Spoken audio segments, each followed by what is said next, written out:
Thank you very much. Thanks.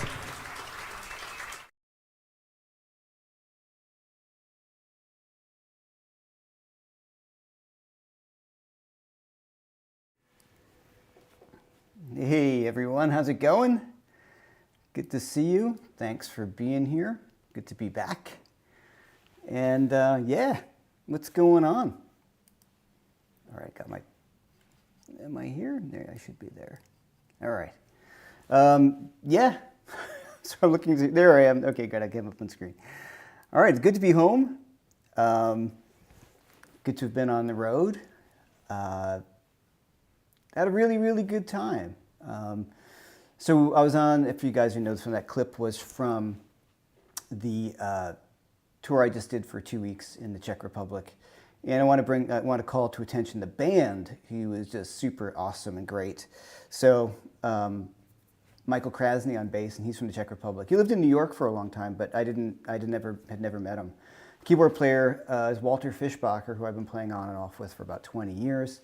And the drummer I'd never met before either, and his name is Ulf Stricker, and he's from Germany. And we all met up in the Czech Republic and did that. So that was pretty fun. That was great. And so yeah, just want to talk a little bit about what we did. And you guys probably have gear questions, maybe. Everybody kind of asks those sorts of things like that. But the first thing I want to talk about is I have an upcoming workshop. A few months, like a month ago before I left, I did a Zoom workshop, and it was called the Building Blocks of Blues Soloing, and this one is the Building Blocks of Blues Rhythm Guitar. And if you use the link that BV is so nicely helping me out with, that you can, oh, Walter's on here, Fischbacher's on here. You can get 20% off if you use that link right now. And it's a live Zoom workshop on the 16th. And you can download it anytime. You can watch it anytime after. It's a 90-minute workshop. And I'm going to talk about the building blocks of blues rhythm guitar. So it would be awesome if you joined me. It's a great way to help me out and support the channel and all sorts of stuff like that. So BB's got the there it is. There's the link to it right there. So first thing is, let's talk a little bit, what guitar should I play? What guitar do we want today? I haven't picked one up. All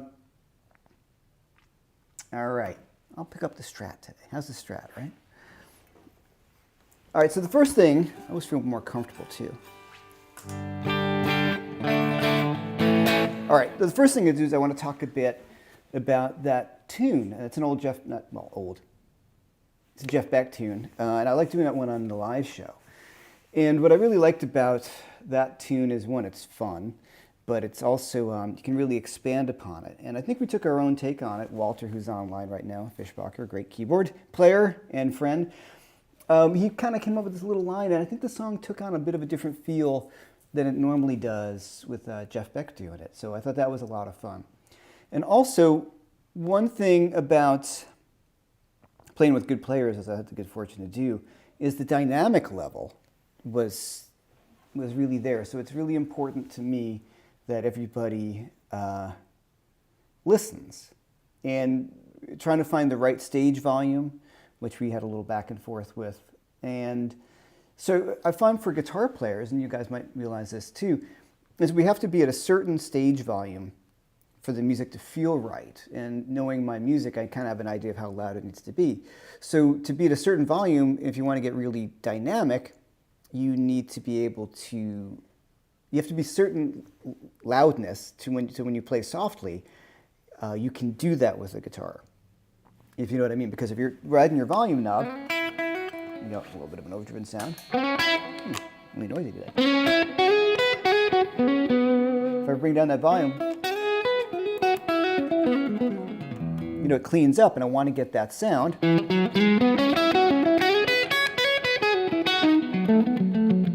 Right, so if I bring up the volume, I get more overdrive, but also some more volume too. So it's really important, especially if you're playing with a tube amp on stage, that you want to get that volume right. And it is tricky because the rooms are always different. And if you watch, there's some pictures of me from the gigs, and you'll see some other stuff coming up, where I have my amp turned around backwards, just trying to find ways where the stage volume wouldn't be killing people. It wasn't that loud, but amps can be very directional, so if you're in the in the front seat in an audience and you're the guy who's just getting that amp right in your face, it can be a little difficult to deal with. So it's interesting that you have to find the volume that's right for your own music. And for me, it's I can't say it's loud. Loud is relative, but having played with lots of people play way louder than me, no, it's not that loud. It's just kind of how loud it goes against when the drummers play it and how you can interact with him. That to me is the biggest thing. Okay, cool. So overdrive-wise, or pedal-wise, I was running, we talked about it last week or the week before, putting the pedal board together. I've been using two overdrives right now. I decided to hook this one up. It's the Harlot by Kingsley. So it's tube overdrive. So I'm going to turn it off. And I'm running into the 2-rock Bloomfield drive. Right, and I'm going to hit that. And you just kind of roll back that volume. Up really, really well. So it's a great pedal. I really love this thing. It's a Harlot by Kingsley. It's got a little bit of a boost section.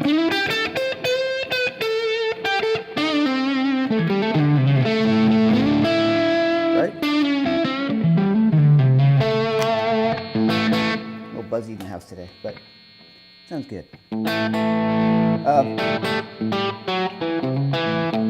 So for the pedal and everything to work right at a certain volume, it's got to be happening in the room. So you feel, because one thing that I think people who don't play guitar don't really get is it's the interaction between the amplifier and a certain amount of volume and the guitar creates a circuit, right? So you can get feedback, but the vibrations or the sound coming from the speaker is actually picked up to a certain extent to the guitar itself.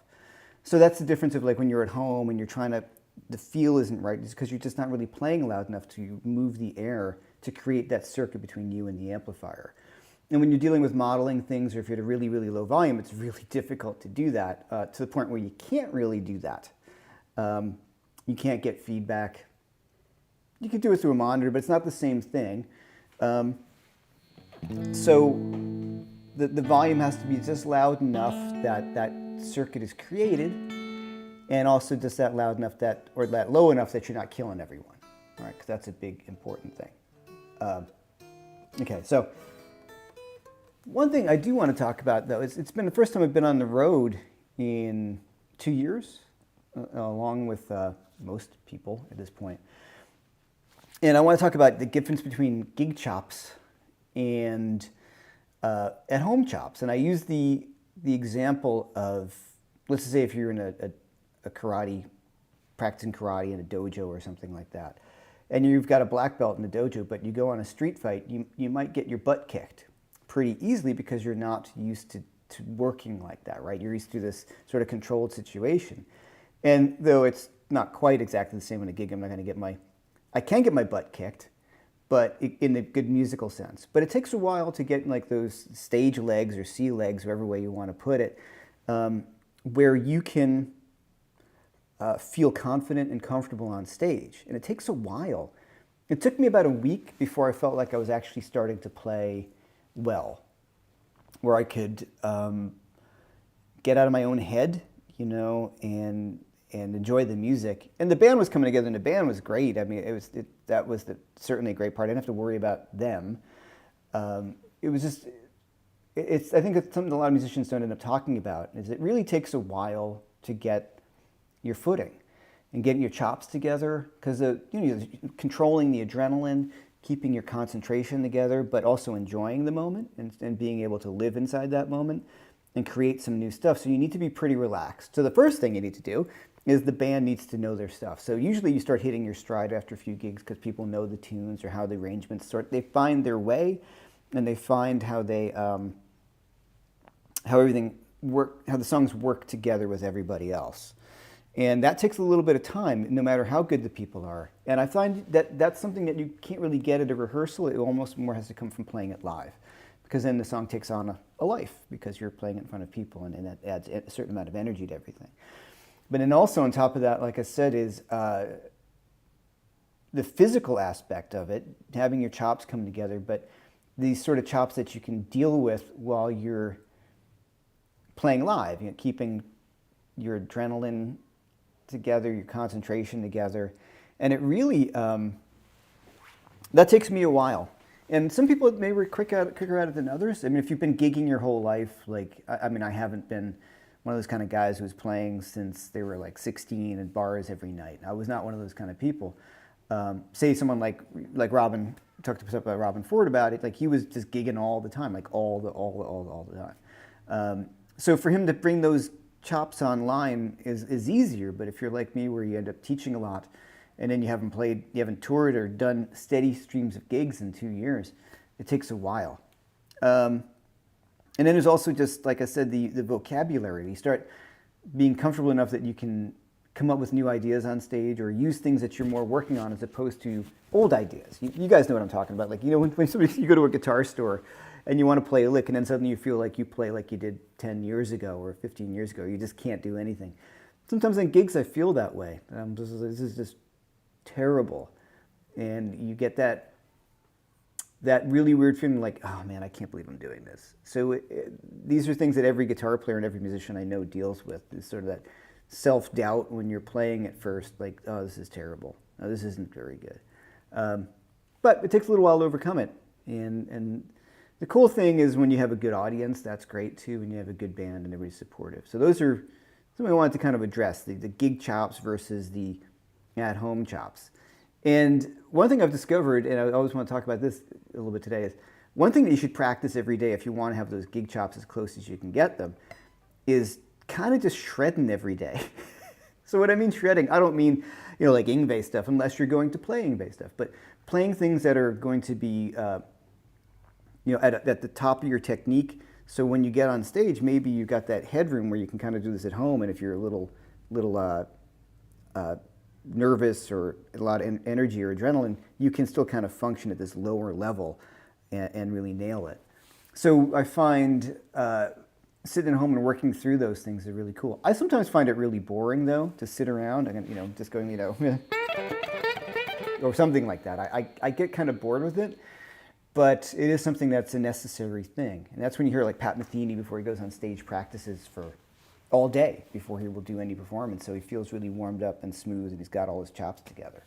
So that's pretty important, as I've discovered. So, and practicing standing up, right? Yeah. And then also practicing in the hotel room. And if Walter's still online, that was one of my favorite things. He just brought the keyboard into the hotel room and would just practice all day. So that's pretty cool too, to remember that, yeah, you got to perform and you need to be on your game. It is funny, there was that one gig, like it was the last gig, I fell asleep before the gig, and that was that video, and I ran downstairs. We played in the same building, and I was like, oh my God, I didn't have time to warm up because I had fallen asleep, which is always a great feeling when you go on stage and you're like, I should have slept. So banged some coffee, and then we just started playing. All right, cool. So any questions? I'm just kind of freestyling a little bit today, just if you want to field some questions. I did want to talk about, like I said, that feeling confident and comfortable on stage is something that takes some work. And being able to learn to get out of your head. And if you're very self-critical, I definitely am, it can really mess you up. So you have to kind of go easy on yourself. And we recorded all the gigs, which was painful because we would play them in the van the next morning to listen to it. But it's really instructive. Painful at times. I'd be cringing, and the bass player like, no, it sounds great. And then he'd be cringing, and I'm thinking, no, you sound great. So it's what you hear is not necessarily what anybody or everybody else hears. But what I hear is pretty harsh sometimes. But that's okay. That's part of the whole thing. I don't think you get better unless you really try to be conscientious or take it in and think like, okay, I could do that much better. I'm rushing. I have a tendency to rush That's my thing sometimes. That's because I get excited. So I want to make sure I relax and slow down a bit and just kind of calm down. So there you go. Let's see if I can answer some questions. So once again, for all you guys, I have that new live Zoom workshop coming up, the building blocks of blues rhythm guitar, and it's on the 16th, the Zoom one, and you can watch it anytime after the fact. It's about 90 minutes long, and you can download it once you sign up, or you can download after the fact. You don't have to be there live. And you hit the code, and it's 20% off, and as I always say, it's a really great way to help me out, and I think you get some really good info. So all you guys that did the last workshop, I would love to see you again. It was a big success, the first one, so I'm hoping that you guys come back, and the feedback was really fun. I was really appreciative. Thanks. All right, so let's say the roll call. Of course, BV doing everything today, helping out. Thanks, man. I really appreciate it as always. Stephen Moore, Quincy was the first one here. I noticed Quincy signed on first. It's pretty funny. Jeff Harper, David Cromwell. Did you get all the jokes about sound checks? Yes, of course. All those jokes, yes. Everybody's saying welcome back. Thanks so much. Ron Peterson. Hey, Brad, what's going on? Got your text. Phil Jones, Michael Burrell, Brazil Bush Rocks. Angus, what's up, Angus? Angus Clark in the house. Stan Samos. Everybody's here. David Anthony. All right, let's see if we can jump down to questions here, if there are any. What times rooms were you playing? House PA, I assume. Well, actually, we brought our own PA with us. And this is Walter, who may or may not still be on, put the whole thing together as he does a number of tours over there. And we bring our own PA. And there's a bunch of reasons for that. Some of the clubs may not have one.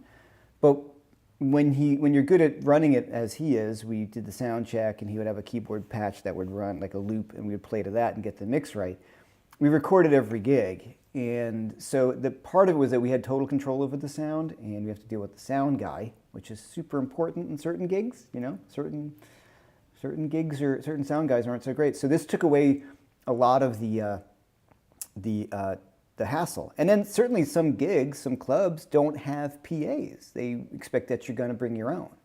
So we played a number of places like that were bars, and they wouldn't have a PA, or if they did, you really might not want to use that PA. So when you bring your own, you also make some more money, because if they have to rent a PA, then that comes out of your pay basically, right? So you bring your own PA. And the size rooms, they varied. We did a few sold out gigs, and I'm not saying there were 600 people, but I don't know, there were some pretty big rooms. We had a few hundred people at some gigs. So it was hard to say. I didn't count seats. There were some theaters that we played that were huge, and we didn't fill them, but that's okay. There were like 600 seaters or something like that, and I would be overjoyed if I brought in 600 people. But there are two kinds of gigs, and it's really kind of interesting. We played some of these really nice theaters. Like the clip that I started the show with was in a really nice theater in a town called Valmez, but I can't pronounce the real name. That's the shortened way that people call it. And had the big 3-foot stage, had all these tables in the front, and then a bunch of seats, and in this huge, long, deep theater, where you would see concerts, or like a classical concert. And those stages are really strange to me, because you're 3 feet up, the people are far enough away, and you have these bright stage lights that you can't see anyone. So you're playing, and you're like, is there anyone here? And then you go like this, and you're like, oh, there's a lot of people here. And that's still also very strange, because depending on the kind of venue, people react a certain way. So if we're playing a theater, people wait until we're done playing, and then they applaud, which is really nice. So they're treating it more like a theater thing, as opposed to when we played some of the bars, where people are standing right in front of you, and it's a bar vibe, and people are kind of yelling stuff out and into the music, and you can visually see everybody into it. So it's very different. I'm more accustomed to the bar thing, or like being able to see the audience, and it is a very different performance experience that you have to deal with. It was interesting. And I'm glad we did it. So I had to kind of go in my head that the band sounds really good. There's people here. I can't see them. And you just wait for the applause. And you're like, oh, they're into it. That's great. But it is strange when you're looking out, and all you just see these really bright lights in your eyes, and you don't see people. Or you might see 1 or 2 people, and you have no idea how many people are in the audience. there's a small club we played in a town called Brno, which is the second largest town in the Czech Republic next to Prague. Prague was amazing. I've never been. And that was awesome because it was full of people and everybody's like right in front of the stage. It's all the way full back. So that was more like that's a different kind of vibe, super high energy gig. And I like both. It's just an interesting thing to think about when you're not necessarily used to that. Because we used to play in clubs in New York, which are usually smaller, not playing theaters. Now I played theaters with Robin, and I felt the same thing at those points too. Like wow, everybody's kind of far away, and it's hard to tell what's going on, and the stage lights are bright. So they varied in size, but it was great. Like I just keep on saying, the band was so good that it was such a pleasure, and they kept on. They're better than me, and just kicking my butt the whole time, which is the best thing. Just playing with guys you have the utmost respect for, and who just play so great, and you're thinking, wow, I really gotta. It raises your game, especially when people can get that dynamic or that aggressive or listen. And, things that playing with someone like Walter and Michael are great harmonically, just trying to pick up on what they're doing and add it into the show and into what I'm doing. So yeah, we did, Walter's chiming in, we did 14 shows in 14 days. Now people ask, why would you do that? Well, there's a bunch of things. I think we talked about this last time, was if you don't gig, you pay for the hotel. So, the reality is you pay money. Every day you're off the road, it's going to cost you money. And also, I prefer just gigging every night when you're on the road because you get into the groove and you're just into this thing. When you have a night off, think about the logistics of this, guys. So you have a night off, and you're not having a night off in Prague or New York City because it's going to cost you a fortune in terms of the hotels. So if you're going to have a night off, a lot of times it'll be in a small town. So in the States, that'd be the equivalent of like, oh, we're staying at the Holiday Inn in some industrial park in the middle of nowhere. Like, what do you want to do tonight? I don't know. Go to a movie or a bar. Like, that to me is no fun. I don't like doing that at all. If you have a night off in a beautiful city, that's different, but that rarely happens. But as a player, I like playing every night because it just keeps you on your toes and keeps the momentum going. All right. Yeah, Walter, thanks for chiming in on all this stuff. Oh, it's awesome. Yeah, what I'll do is one of these days, Walter, you want to come on a show coming up? We'll have you come in on a Zoom call. We can talk about this stuff. I think it'd be fun. All right. Yeah, no Hammond lugging those around. No. This is from Bill Clay. Hey Jeff, welcome home. You looked like you sounded. You guys had a blast, and it was great. We had a great time. Did you use the same amount? This is John Gorby. Did you use the same amount every night or any backing? Or are you happy with the stage volume and sound every night? Okay, it's a good question. We messed with the stage volume, and Walter was like, you got to turn down. And he was right. It's not so much turning down, it's finding out how you can make it work for the music. And, guitar players, and this is a problem that guitar players have, and we do it all the time, is, we like having the amp shooting at the bottom of our legs or our butts, right? Or having the amp angled off to the side. So it's not blowing at us right at our heads because it's light and it's bright, right? No matter what you're playing, it can be really directional. So we don't hear it that way, but the people in the front row could be like, holy crap, this beam of treble shooting at you. That's why you see Joe Bonamassa and Matt Schofield, a lot of people with the plexi shields up to kind of deflect that from the front audience. So it's a tricky situation. So sometimes I have to turn the amp around, which I don't necessarily love because you're not hearing the amp the right way. But we would mic the amp, and it'd be good enough on stage that I could feel it, then I have a little bit in the monitors to regain some of the high end. So it was always a bit of a balancing act, but you kind of get used to it, and you got to do what you got to do. Now, Walter and I were talking about maybe something like a fractal on the next tour. Which I'm not opposed to if I can make it work right, because some rooms that might have made more sense, and I can't bring my two rock. I can't an amp that I'm super comfortable with that I find works really well. So it's using the Hot Rod DeVille, which is fine, but it's a bit spiky for me. So these are all these little things, but I wouldn't be opposed to using something like a fractal if it had the same experience as a stage volume as a regular amplifier. That's probably not gonna happen, in the real world, but I would certainly give it a shot because the overall performance is the most important thing. I think the club and the audience wants to come away not feeling like they were assaulted, sonically. And there are some clubs where people in the front row and people are doing this. I'm like, well, you are in the front row at a small place, and it is a rock band, so All right.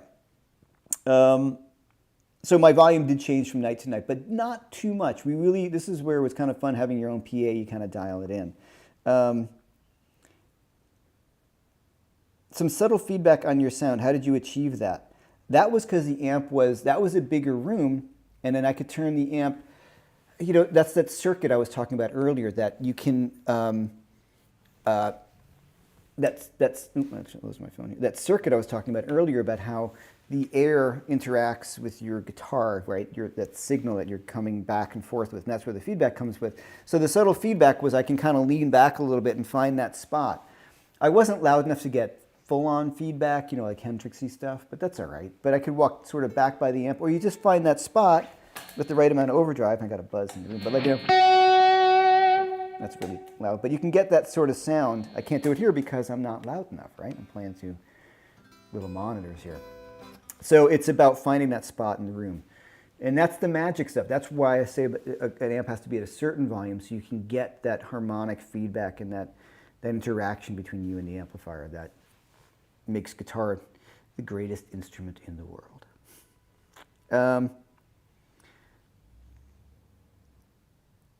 Okay, I got a bunch of questions. Okay, so I'm just going to read a few of these.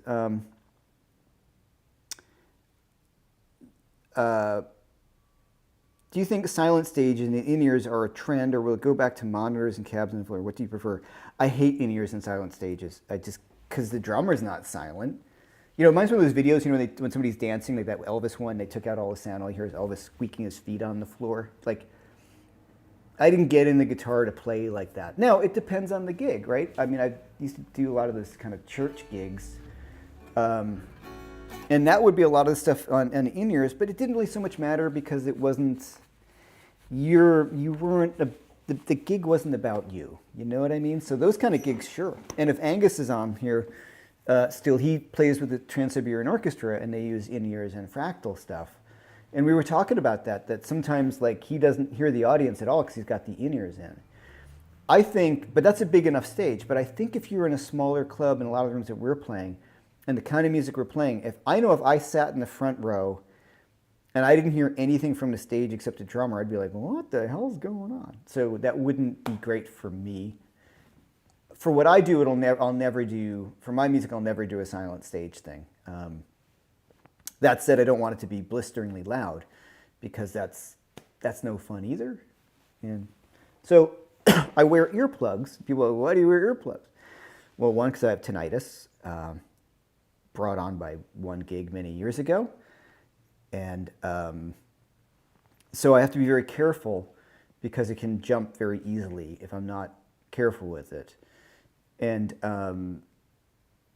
so I need to be really conscientious. And for me, it really is about the cymbals and the snare drum that make it jump on fast again. So I put the earplugs in, and I play the amp for a couple seconds without the earplugs. Okay, everything sounds pretty good. Then I put them in, and I get used to the way it's going to sound and feel as I'm playing with the earplugs in. And at certain times, I use the flanged ones, and sometimes I'll push them in and out because when the drummer is really hitting hard, and I've got some more videos we can post, I would put them in a little harder because that snare drum would be just cutting through. So I think that's a big.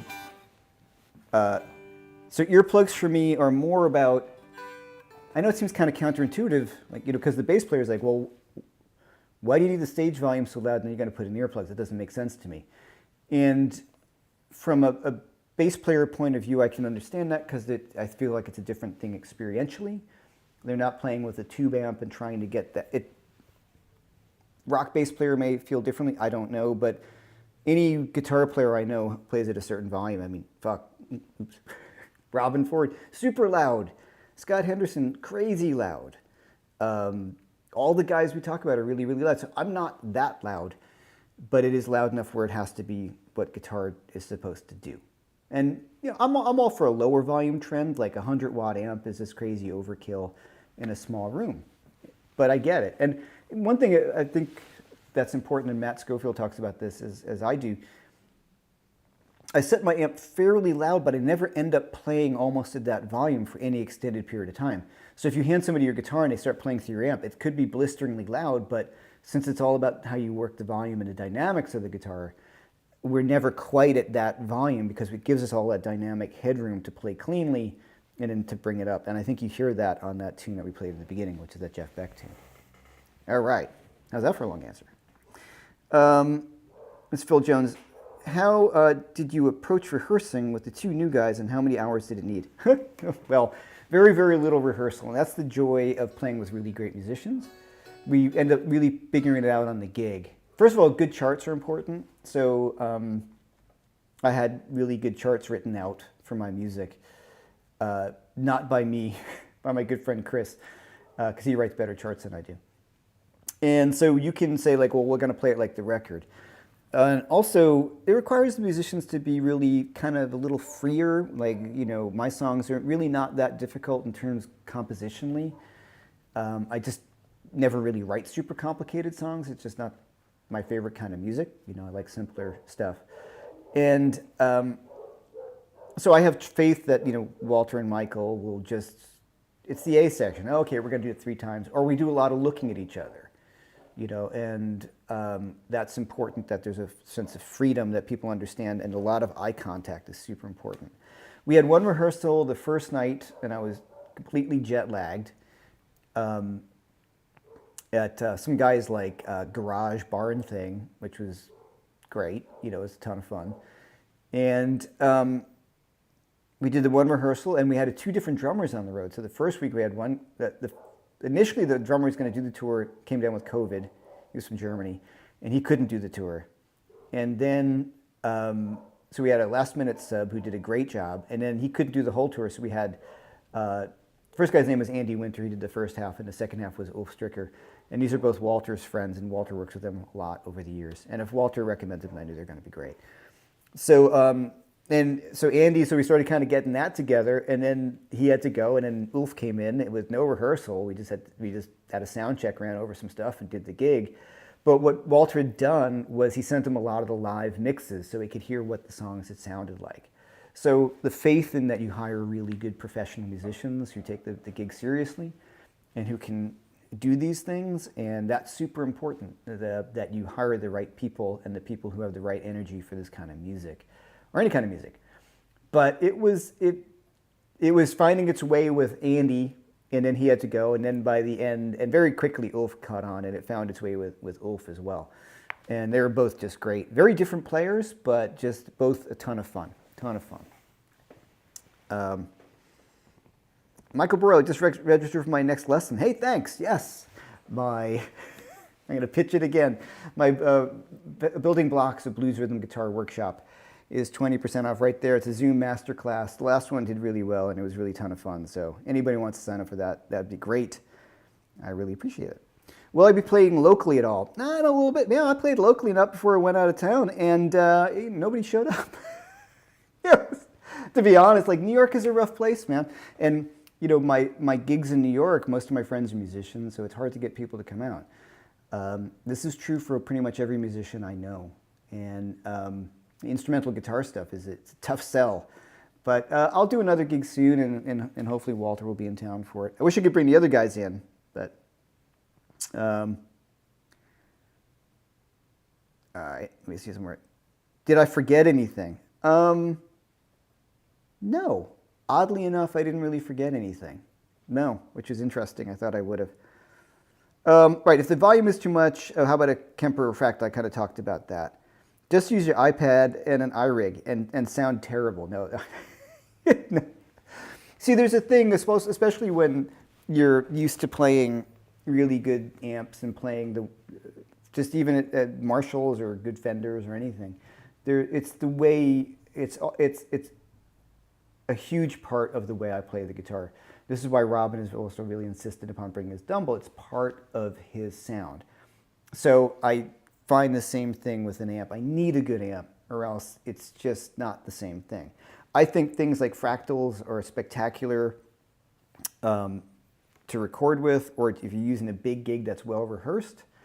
One of the problems with these things is menus, right? So I know if I'm on stage and I just want more reverb, I just go over the amp and turn up the reverb, or my reverb pedal. If I want more delay, I just turn up the delay knob, as opposed to going through a menu on stage or something like that. So, hey Alex, thanks for the super chat. I appreciate it so much. Thank you so much. You got a question? Yeah. I'm not knocking if you like the iRig. It serves its purpose, but for what I'm doing, I couldn't do it. Custom earplugs are just the regular foam ones. I'd use just the Diodario ones, like they're the flange. I probably have a set here somewhere. Well, they look like these kind of things, right? This kind of stuff. I had the custom ones for a while. They had shrunk, and also the weird thing about the custom ones that I find, and maybe this has changed, or I got to find the kind that doesn't do this, that they're so well fitted, but when you smile or laugh or make a face, they open up and the sound comes in. I found the flanged ones don't do that, and also I can regulate it a bit more too, right? So if we're playing softly, I can kind of pull them out of my ear a little bit, and if we play really hard, I can push them back in a little bit. I find on stage that works well for me. All right. What else I got here? You hear my dog barking incessantly in the background?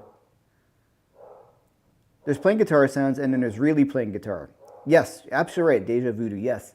Yeah, there's a big difference. There's a big difference. So if I'm playing, let's just say I had like the Broadway guys, a bunch of my friends, most of that stuff is fractal because it's fine. That's perfect in that environment. But in 2 hours, we did 2 sets and played for like 2 hours of improvisatory music.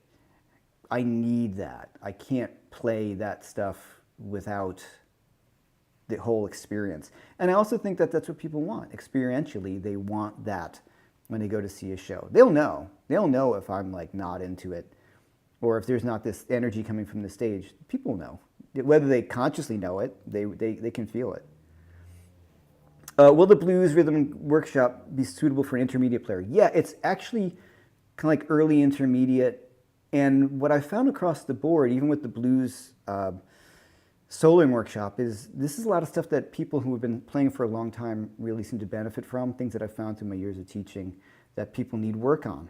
And I think we take a lot of those foundational things really for granted, So we're going to talk about a lot of right-hand rhythms, keeping the rhythm together like that, common chord voicings that you need to work on your blues rhythms playing, run over a few forms of blues and how we can start to expand upon these basic rhythms, which really are the vocabulary of blues rhythm guitar, and just start to add to them. And the thing is, it's stuff that you're going to use your whole life. It's not like, I just learned this one thing, and this is a simple version, I'll never play it again. It's not like that, because the blues, I don't want to say is simple. It's easy music, but difficult to play well. So being able to play blues rhythm guitar has been one of the more difficult things for me to do it really well. And this is kind of some of the stuff that I've found to help, like common chord voicings, common rhythms, really working on the right hand, left hand muting, getting those two things together. So you don't end up doing, not that there's anything wrong with, right, that kind of thing, right? Which is important to know how to do, but what do you do when you're the other guitar player? And you don't want to do that all the time because that's kind of by rote. So I'm trying to give you the framework to start to improvise using blues rhythm guitar chordal ideas. So early intermediate for sure. It's not advanced, but what is advanced? Who knows? It's just, I think it's important information that people should know. Alex from Toronto. Do I still use Tuttles? Hey, Alex, what's up, man? Alex Dan. Okay, yeah. Do I still use my Tuttles? Yeah, I use the Tuttles on the road. Yeah, I just brought my, it's at the shop right now because I'm having the volume knob replaced. It was getting a little wonky. You see me playing this more because this is my old one and I just love this. But I brought the Tuttle, and when I'm playing the Tuttle, it's just great. It's still as great as it ever was. I still love it. I don't travel internationally. I did, this is kind of fun. People like to ask this stuff. I didn't bring the guitar on the plane. I took it apart and put it in my suitcase. So I took the neck off the Strat. I have an old Reunion Blues gig bag that I've discovered can fold. So I put the body in the gig bag, folded it up, and then wrapped the neck in foam and I have tools with me. I have a little tool kit that everybody should bring with them on something. And then when I got to the hotel room, I put the guitar back together and strung it up, and Bob's your uncle, as they would say. So because I wasn't sure if I could get it overhead, and I had a commuter flight from Prague to I guess that would be international or whatever, from Prague to from Zurich to Prague and Frankfurt to Prague. So there's no guarantee you're going to get the guitar, and also you're always worried about it. So I stuck it in the suitcase, took the neck off, which a lot of people have done. Excuse me, and I didn't even think about it. It's like, all right, see you on the other side. And then I put my small my tick pedal board, which I'm looking around, I don't know where it is right now, and I put that in the suitcase as well. Just made the weight stuff. And then I brought my main pedal board as a carry-on in a Nano Plus, and it was perfect. So I wouldn't take this apart a lot and throw it in the suitcase, for obvious reasons, the old Strat. But if we're touring in the States, yeah, I would bring this with me because I can put it overhead. You just got to buy the ticket where you can get on first. All right. But yeah, to answer that question, yeah, I use the Tuttles all the time. They're great. As great as they ever were. The puppies want to come on camera. That would be pandemonium. Okay, how does it relate to the TrueFire course you released the past few months? It's different. It's a little bit more advanced. That one, the two TrueFire courses we're talking about, the Blues Guitar Soloing Volume 1 and 2, and Rhythm Guitar Volume 1. Rhythm Guitar Volume 2. The others, 2 rhythm guitar ones and 1 solo one. It's more in depth, more interactive, and more fine-tuned on chord stuff, being able to kind of get this in.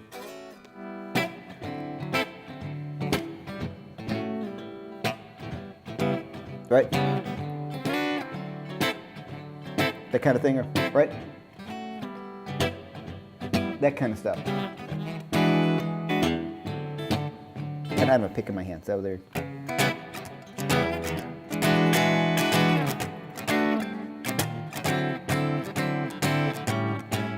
Being able to kind of keep that right hand going, everything motoring forward. And I don't really do that so much in that TrueFire one. So this is going to be a little bit more about keeping the groove together.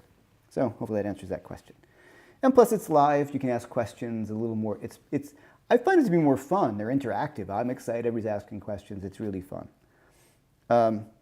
What's the format of the Zoom class like? You're live and everyone is in the picture box.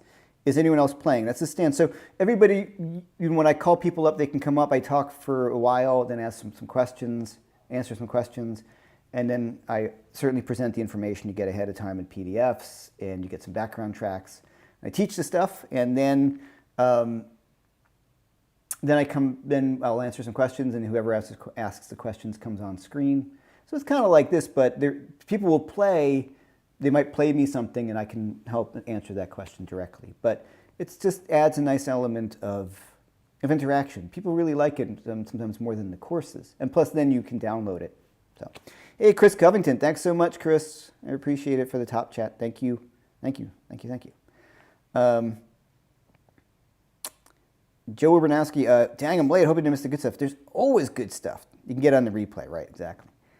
This is Walter. What was your daily routine on tour? So, yeah, Walter, you can chime in on yours too. Mine would be to get up before breakfast is stopped, before canceled, right? Before the breakfast is done in the hotel. Eat as much as you possibly can so you don't have to really eat lunch. Try to figure out your day before sound check, right? And then is there food from the club, or they give us money to get food, and where's the food? And then do you want to eat before or after the gig, depending on what time the sound check and the gig is? That was my daily routine. And then I would try to play some guitar in there during the day. And then, of course, we're driving in the van. And I did have the one time we had some time off, I went into Prague, which I had to do, run around for a few hours. I know Walter would just stay inside and practice the whole time and work out. I wasn't working out. Question about Solo Boost. Seems a lot of people use it pre-game. When I do that, I only get a small volume boost and I get drenched by the... Okay. So Daniel Johansson, you're asking... All right, so we're talking about gain staging here then. So if you have I can't quite give an example because I don't have it set up, but all right, so if I'm playing, all right, so here's a clean sound. I'm just gonna hit a boost. Right, so that's just pushing a ton of volume in the front of the end of the amp. Now if I put on overdrive and hit that boost, it gets a bit louder, but it gets more driven, right? You get more overdrive, and so it gets thicker. And, you know, so if I'm gonna, and if I, oh, also just to jump back to Alex Dan's question, my Tuttle has silent pickups in it. So, you know, you never know what you're gonna encounter. So, you know, if you go to a gig and that happens to be the case, you're kind of a miserable guy. So that's why I also bring the Tuttle with the silent pickups. And I'm certainly not going to change pickups in something like this. All right, so back to your question. So if I have, all right, I can give you a little visual. Hold on. Yeah, let's do it.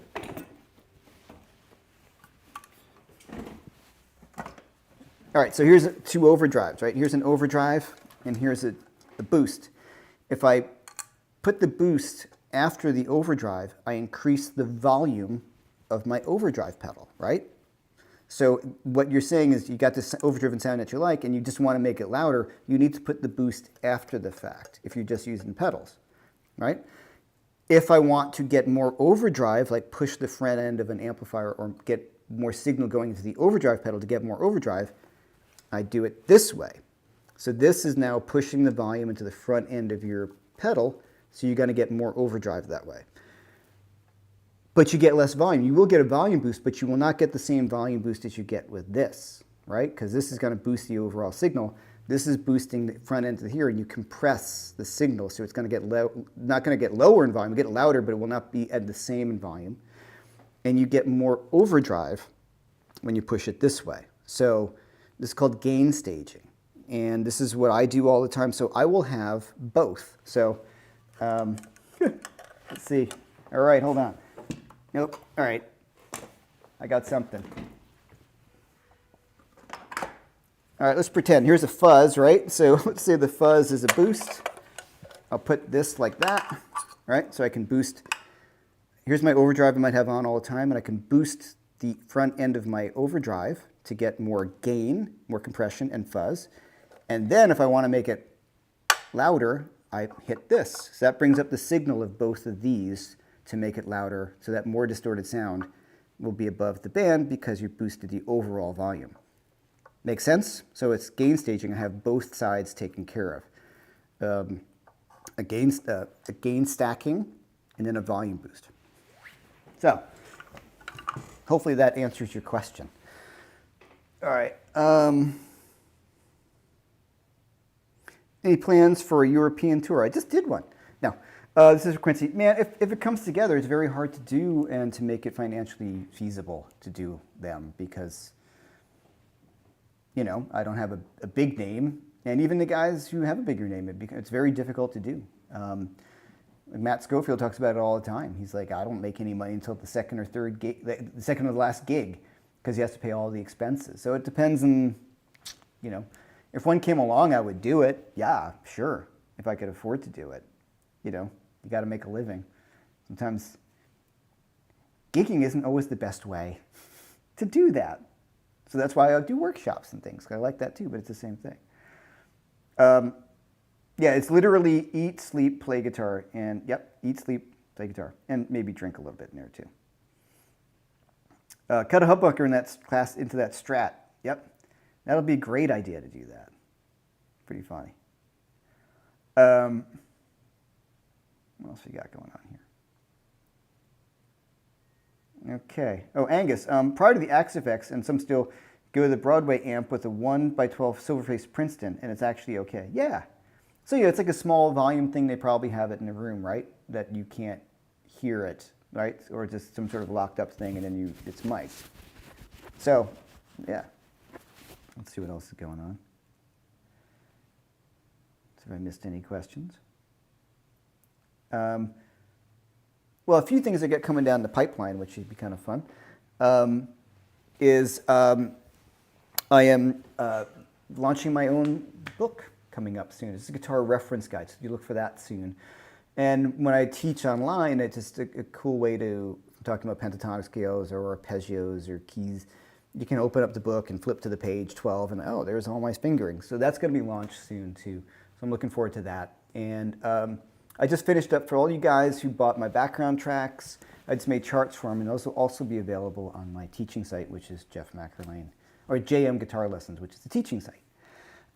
Hey, R. Weaver Effects. Hey, man, what's going on? So, yeah, what do we got here? I used this, the Octavia, that he got to me just in time. Hold on, let's just plug this in. All right, noise. I'm off camera. Hold on.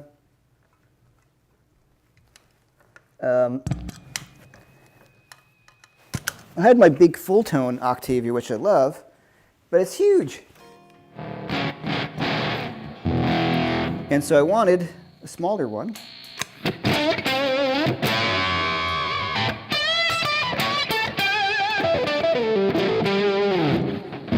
Right?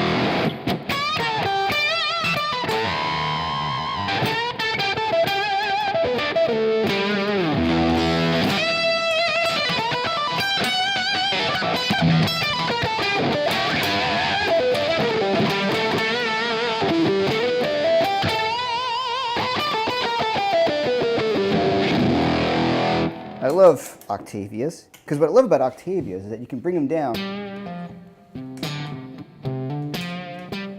right? You get those kind of cool in between tones, right? So.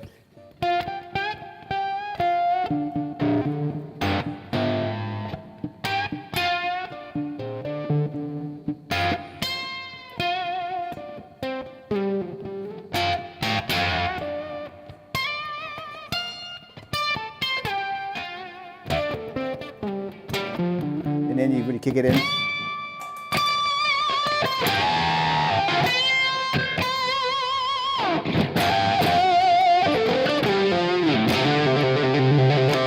Yeah, it's a total Hendrix thing. But it doesn't have to be. You can get the kind of cool, like, it's always going to sound like Hendrix, right? It's an Octavia. So it's got that whole Band of Gypsies vibe going on. It got the boost on it, which I actually run it without the fuzz.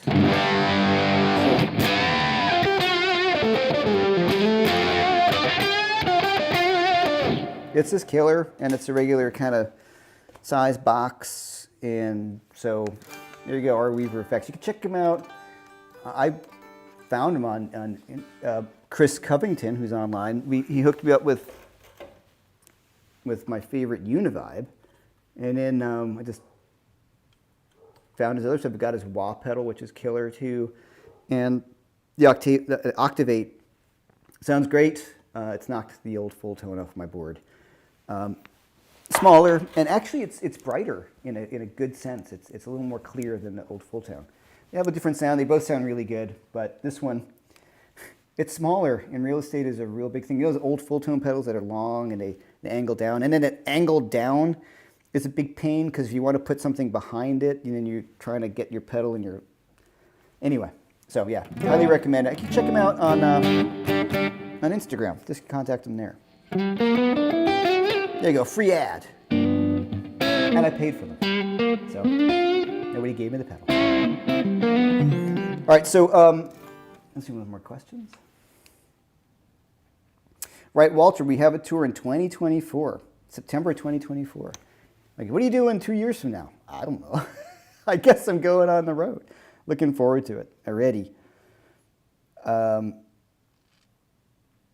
right, any other questions, guys? There's a lot of people on. Happy to answer. Having a good time getting back into this. It's always fun. If you're not on my mailing list, please go over to jeffmcearlain.com and here, I'll get that for you. You know, you can join the mailing list. It should be fun to get your, and I can send you the latest stuff that's going on. I'm starting to get more active with all that. And you can join the mailing list at... I won't spam you. That's for sure. There you go. Yeah, not going to spam you guys with that. But so for workshops, maybe starting to do a newsletter, little kind of fun things to do. All right. So just one last thing I could talk about. How I was running the amp, and I usually try to run things into a clean amp because then I know what to expect. And we talked about this on the broadcast before. So I was running into a Hot Rod DeVille. I ran this Harlot pedal and the Maiden pedal, which is on the floor behind me. So I just ran everything clean. And then I just used the overdrive pedal to get the overdrive as opposed to trying to get it from the amp or something like that, because then that requires you got to go kind of loud. And one thing, Angus and I messed around before I went on the road to try to experiment with the Hot Rod. He's got one. So a few things that we found that were really kind of interesting. The most interesting thing was always, if you're going to go right into the front end of the amp, plug into the low input. And we both agreed that it sounded significantly better. Just a little warmer, more pleasant to play, reacted better with pedals. A little lower in volume, didn't have that really harsh thing that amp can have. That amp can be very present and very loud and very like in your face. And it has a lot of spiky frequencies, I feel like, that a new speaker will help with a lot, and that's what the Landau amp is. But you know, when playing the Two Rocks, there's like not those kind of spiky features, spiky sounds. So just into the low input of that amp makes a big, big, big difference. So that was the first thing. We're like, oh wow, how come I never did that for years in other gigs that you had? You always plugged into the high input, and after experimenting, because you got time to, the low input made a big difference. So a little free tip for you there. Did you take a selection of hats? No, just this and like a few caps to keep me warm. You need to get merchandise like Joe Bonamassa and spam us like he does with all sort of conceivable stuff with the JM logo on it. Hey, if you want me to, I will. You can get your very own mug at the link below, right? Like that. You can get your Jeff McErlain mug, and I will not spam you with Jeff McErlain bobbleheads. The Blues DeVille, I'm sorry, I used a Blues Deluxe, Hot Rod Deluxe, sorry, the Hot Rod Deluxe, and it is a 112, and I believe it's 40 watts, two 6v6s, loud, super, super loud amp. So, yeah. All right, guys, so any other questions or anything like that? It's great to be back. I'm going to start posting some more stuff from the show. Walter, if you're still on, we're looking at doing a little live record from the tour. So that would be a lot of fun to get that out there. If we're going to put on some of the Jeff, we did Jeff Beck too. We also did Stratus, and that was fun. We have to just get the rights to do that. But everything else was my tunes, so that I own the rights to my tunes, so that's all right, fine with me. Yeah, once again, my workshop, please consider signing up. The Blues Guitar Foundation's Rhythm Foundation, whatever, building block of Blues Rhythm Guitar Workshop. Sign up for 20% off now. And do I use the aux at any gigs? No, not at all. A bunch of reasons why is, now that would be something I would consider, like running the aux to the front of the house and using your amp on stage volume. The aux has got the attenuator. I never use the attenuator on the aux. I don't really like attenuators that much. And I think attenuators work really well only if you're just knocking it down a little bit, like, you know, a few dB. When you start knocking it down to bedroom volumes, I don't think it sounds very good. So to answer some questions like that somebody pointed out before,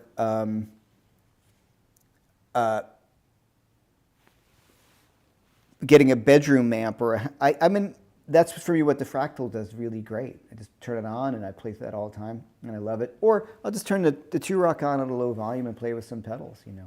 Like right now what I have going on, I'm going to the Bloomfield Drive, and it is loud into the aux. That's the overdrive in Two Rock. Oh, that's really annoying, hold on. Les Paul or SG, what do you get? Or 335, what do you want? Or, I mean, not 335, or the PRS. All right, let's go. All right, let's do the Les Paul.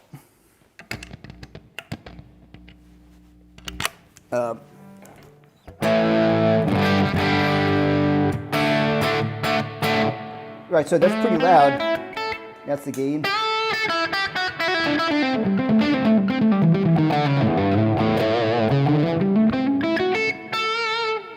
So I'm running, I wouldn't run this all day like that because I'm really cranking the amp, and you know, people are all panicked about tubes right now, but it's pretty loud. But so instead of doing this to my amp all day, I'll just use a pedal or I'll use the fractal. Does it sound as good? Maybe not, but it still sounds really good. Or I play, honestly guys, I play clean all the time. Or I'll run it at a low volume and use like a nice overdrive pedal, like any overdrive pedal you like will do the same kind of thing. Somebody asked for the SG. Okay, hold on. Did I get a lot of videos, excuse me, of the shows? Not really. And the reason for that was there was 4 of us doing everything. We're our own roadies, own sound guys. And so you're trying to set up, like, say to someone, hey, I don't know you, but can I leave my phone on your table? Or could you film the show for us? So unfortunately, you didn't get a lot of stuff. We got some stuff that some people had filmed. And the last gig, that video from the beginning of this broadcast or on my page came from the last gig. So there's going to be some more from that. And I'm going to pick through the performances that I liked the most. And then we recorded every show, and then unfortunately the hard drive broke before backing it up, and so we lost all the shows except for the last 3, which may not be bad. I mean, because the last 3, that point we're all grooving, so that was a bummer. But I think we found some. I think we had some really good stuff. Video's tough. People are like, oh, did you get video? And I'm like, you know how hard it is? There's so much stuff going on, and you're like, how do I get videos? Like setting it up on a table, and it's very difficult to do. And social media in that sense can be a real pain in the ass because you're like, I gotta get video. And you're like, well, no, I actually gotta perform and I gotta pay attention to getting things right. And then I gotta remember to set up a camera. Really it's pretty challenging. So there's probably maybe some video around there because I saw people videoing it. I don't know if anybody posted it, but nobody I knew was at the gigs. So it was nice to see some of the people from the YouTube channel at some of the gigs, though, too. That was really cool to see. Do you use wireless guitar system? No, I never use a wireless at all. And it's just because I don't play big enough stages that I need to use a wireless. That's all. You know, if I were playing arenas, which I don't, I would use a wireless. But you're playing small bars now. It's just another thing to think about. And cables sound good, and I'm just used to them, and they, So no, I don't. And also weird little things like, I like using fuzzes, and wirelesses can be a bit weird with fuzzes. Little things like that. But if I'm playing a bigger stage, like I guess you're playing arenas with the TSO and stuff. Yeah, you use a wireless for that. You're going to run around with a cable. So he can't go on those huge risers, those cranes across the audience with a cable. He's got a 200-foot cable for that. Which of your other guitars were you most excited to play once you got home? That's a good question. A Les Paul. Whether this one or the 59 reissue. I missed having a Les Paul. But I don't want to travel with a Les Paul. Like, it's a pain. So like I said, I took my Strat apart and put it in the suitcase, and that was nice and easy to do. So I'll just do that every time. I don't worry about a Strat, but I would worry about bringing a Les Paul with me. Now, I think I've mentioned this before, like Robin seems to have no care in the world about putting a Les Paul in a cheapo gig bag and throwing it over the top overhead. I've seen him do it. Like, my old Gold Top used to be his, and I just saw him in a really not a good gig bag, just put it overhead, and people stuffing stuff around it, and I'm just like, and he would go like, oh, well, it hasn't broken yet, so it's got to be fine. I'm like, no, it doesn't work like that. So he's never broken one. I just saw he went to, played some gigs. Where did he go? He's just posting pictures of him going to Istanbul, and there's a Les Paul in a gig bag. And not even like a mono gig bag, like a super high quality one. So, and somebody asked before, yes, both he and Kelly are moving to Paris for at least a year. So that's kind of interesting. We were supposed to have done a gig in New York together at the bitter end. We had it booked and everything, but he had to cancel because COVID kind of bumped up again, and then he decided to move to Paris. So that's kind of a bummer that we can't do that gig together, but we'll try to figure something out at some point. I think he's really just trying to focus and want to live in Europe like the rest of his life, maybe. Which is a bummer because I probably won't see him as much, but I didn't see him all that much in Nashville. The great thing about everything now in the world, it's so easy to stay in contact with people. So Angus said he used a 200-foot Mogami. Yeah, exactly.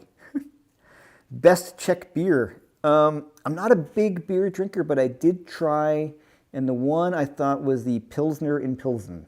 That was the one. We went to a bar one night after the gig, and it was kind of funny. We walked in, the four of us trying to find, everything was closed because it was like a Sunday night or something.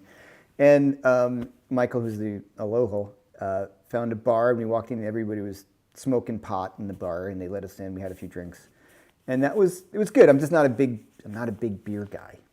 I like wine or vodka. Right, no point in using a wireless if you don't have a crew. Spoken by a man who knows. That's Angus pointing that one out. That's totally true, yeah. Out of curiosity, are you noticing any venues that are starting to utilize amplifiers direct out to the soundboards? No, I haven't encountered that, and I wouldn't play one that made me do that. I wouldn't do it, because then that's not my gig. That's not where I want to play. That would be painful, and I wouldn't do it. I wouldn't play a place like that. That would demand that you did that. They mainly have Pilsner types over there? Okay, see, it's usually what I know. So it was one from the town of Pilsen. So I don't know the company, but it was good. Maybe if Walter's still on, he can chime in. I really liked your Brush with the Blues. Would you consider doing a Thursday session on that song? And you see any Jeff Beck concerts on his new tour? I see Jeff Beck every time he tours, just because you never know when the last time you're going to see Jeff Beck tour. An absolute Jeff Beck nut. I try, like on that tune, I played very Jeff Beck-like because it's his tune. It was kind of part of what I was doing for fun. But it's hard for me to not sound like him when I have the Strat with a tremolo. I just lean towards playing that way because he's so good, and I've learned so much from him. What I do with a session? Yeah, I could talk about breaking down that tune. If you guys go over to, this is a really nice guitar channel, is Paul Stafford Cook. He's a Scottish guy, and I just found him one day talking about these Kingsley pedals, and he plays great, super charming dude, and he breaks down that song. So check that out, Paul Stafford Cook. He just did a video not that long ago on it, and I commented on it because I think he's a really nice player, and he played really, really well. And he talks about the chord changes, and he doesn't get too theoretically deep on all that. But basically, it's just B minor, in many ways B minor to E, that chord progression going down. And I just make sure I hit some of the chord tones, but I can talk about it for sure. Yeah, Jeff ain't going to the dark side. No way. No way am I going to start using direct amps unless I can avoid it. Especially if a club makes you do it, then no. Because if you're bringing in the audience, you're bringing in people, you're providing entertainment, but you have to play your amps direct. No. Yeah, there we go. Paul Stafford Cook, that's the one. He's a driving instructor. Yeah, he's a driving instructor. Really? No, he's a great guitar player. Really nice guitar player. So check him out. I think his stuff sounds awesome.